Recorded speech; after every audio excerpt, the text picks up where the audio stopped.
Hello बच्चों, स्वागत है आप सभी का आपके अपने YouTube चैनल केमिकल एकेडमी में। तो आज का हमारा जो टॉपिक है वो है केमिकल वेदरिंग।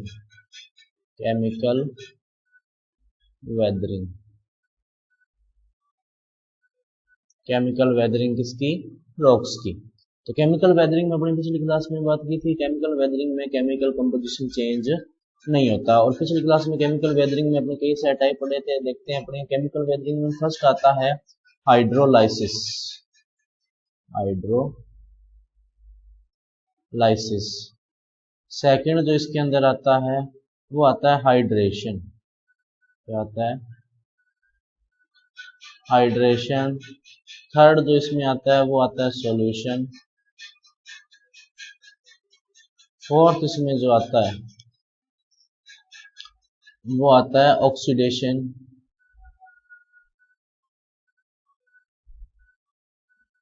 फिफ्थ जो इसमें आता है वो आता है रिडक्शन। और सिक्स्थ जो इसके अंदर आता है वो आता है कार्बोनेशन। क्या आता है? कार्बोनेशन।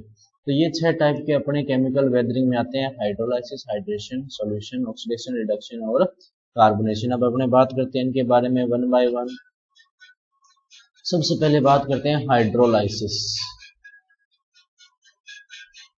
हाइड्रोलाइसिस क्या होता है? हाइड्रोलाइसिस देखना, हाइड्रोलाइसिस होता है रिप्लेसमेंट ऑफ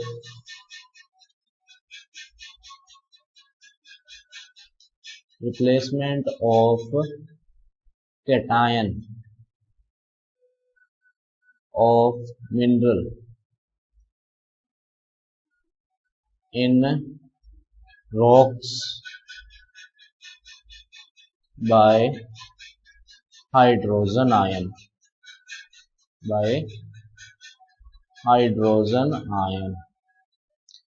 हाइड्रोलाइसिस क्या होगा? Replacement of cation of mineral in rocks by hydrogen ion. क्या मतलब हुआ इसका? देखना, अपने मान लेते हैं कि मिनरल क्या होता है। सबसे पहले देखना मिनरल क्या होता है।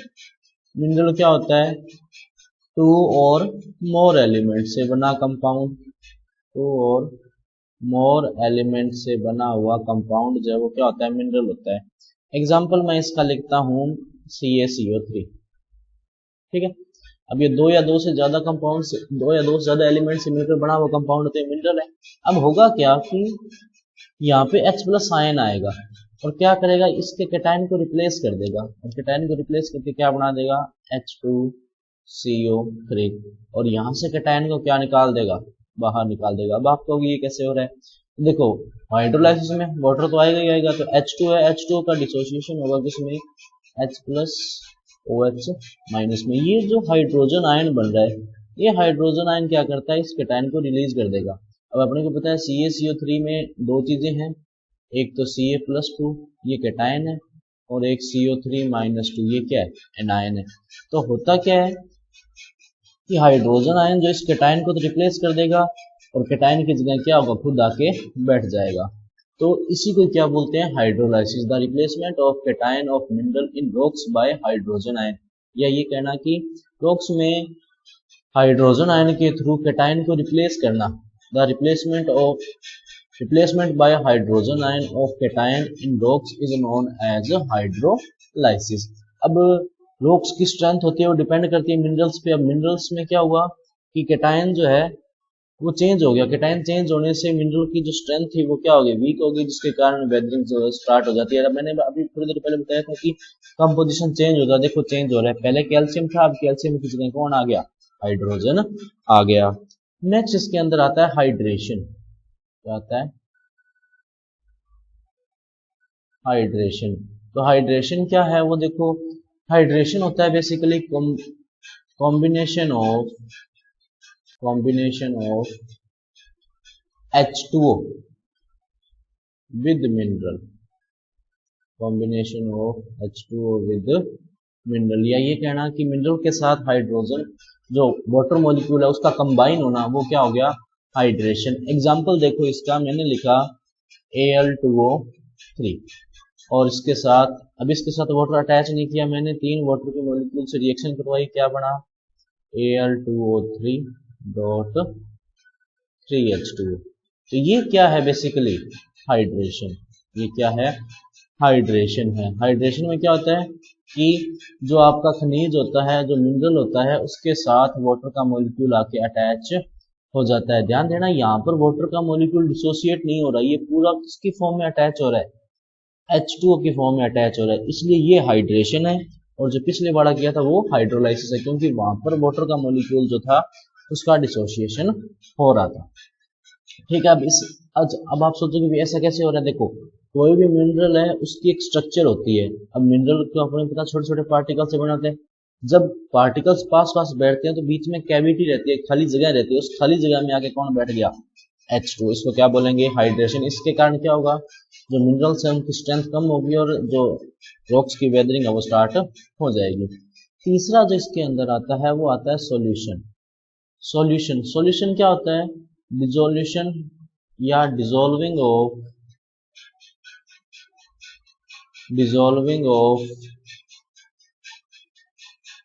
Minerals in solvents. अब इस लाइन का क्या मतलब हुआ, देखो अभी जो अपने दो पढ़े हैं ना, हाइड्रेशन और हाइड्रोलाइसिस, उसके कारण क्या होता है, रॉक्स की जो सरफेस होती है, जैसे मान लो ये रॉक है और रॉक के ऊपर ये वाली सरफेस है इसकी, ये इस तरह से,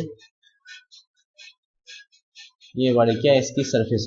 अब जो हाइड्रेशन हो गया, हाइड्रोलाइसिस हो गया, या आगे भी अपने आएंगे रिडक्शन, ऑक्सीडेशन या कार्बोनेशन, उसके कारण क्या होता है, ऊपर वाली सरफेस होती है वो वीक हो जाती है, यानी उसकी स्ट्रेंथ उतनी नहीं रहती।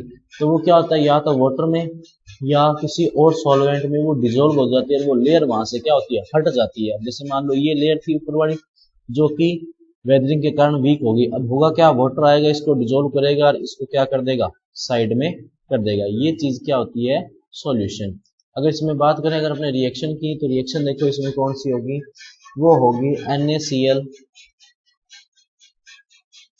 Plus H2O equals to NaOH plus HCl।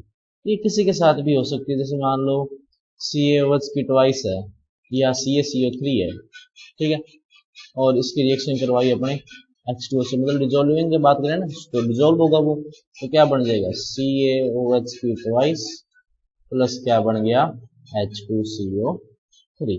ये कंपाउंड बन जाते हैं जिसके कारण जो स्ट्रक्चर है वो वीक होती है और उसकी वेदरिंग स्टार्ट हो जाती है। उसके बाद में नेक्स्ट जो इसके अंदर आता है वो आता है रिडक्शन। क्या आता है, रिडक्शन। रिडक्शन क्या होता है, addition of hydrogen, addition of hydrogen और removal of oxygen, addition of hydrogen और रिमूवल ऑफ ऑक्सीजन, इसी को क्या बोलते हैं अपने रिडक्शन। ठीक है। अभी है क्या, जैसा कि नाम सजेस्ट कर रहा है, इसमें ज्यादा कुछ लिखना भी नहीं है, ये पहले डेफिनेशन लिखेंगे, द एडिशन ऑफ हाइड्रोजन और removal of oxygen is known as reduction. इसमें ये वाले रिएक्शन लिखेंगे अपने, देखना Fe2O3 equals to FeO plus O2। अगर इसको बैलेंस करना चाहो तो यहाँ 2 लगा दोगे और यहाँ क्या लगा दोगे, 4।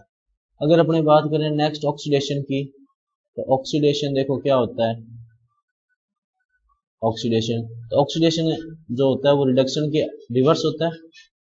इसमें क्या होगा, रिवर्स, तो यहाँ पर क्या होगा, एडिशन ऑफ O2 और रिमूवल ऑफ